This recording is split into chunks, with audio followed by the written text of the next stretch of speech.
Salam Indonesia, Anda menyaksikan berita terkini bersama saya Made Sukadenekarang. Pemirsa, para pejabat senior kebijakan luar negeri dan pertahanan Amerika Serikat dan Korea Selatan telah mengakhiri pembicaraan di Seoul. Sebagian besar hasil dari pertemuan tersebut berfokus pada ancaman keamanan yang ditimbulkan oleh Korea Utara. Menteri Luar Negeri Amerika Serikat Antony Blinken dan Menteri Pertahanan Amerika Serikat Lloyd Austin bertemu bersama dengan Menteri Luar Negeri Korea Selatan Chung Eui-yong dan Menteri Pertahanan Nasional Suh-wook baru-baru ini. Blinken dalam konferensi persnya mengatakan pihaknya berkomitmen pada denuklearisasi Korea Utara, mengurangi ancaman yang ditimbulkan Korea Utara terhadap AS dan sekutu-sekutunya, meningkatkan kehidupan seluruh rakyat Korea, termasuk rakyat Korea Utara yang terus menderita oleh pelanggaran yang meluas dan sistematis di negara tersebut. Korea Selatan menampung sekitar 28.000 tentara AS dan baru-baru ini, kedua negara menandatangani kesepakatan mengenai biaya penempatan pasukan tersebut yang telah menjadi sumber perselisihan antara Seoul dan Washington dalam tahun-tahun terakhir pemerintahan Presiden Donald Trump.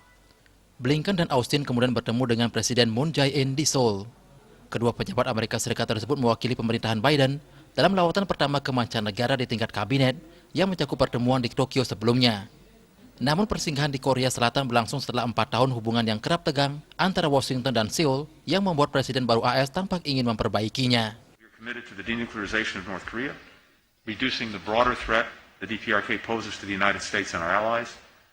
Hee Jin-ko, peneliti di Korean Peninsula Future Forum di Seoul mengatakan, lawatan ke kawasan oleh Blinken dan Austin merupakan titik balik bagi AS dan sekutu-sekutunya.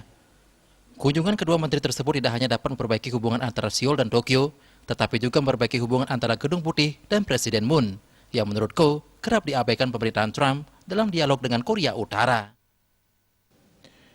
Pemirsa, untuk mencegah penyebaran COVID-19, ingat pesan Ibu, selalu terapkan 3M, wajib memakai masker, wajib mencuci tangan, wajib menjaga jarak, dan hindari kerumunan.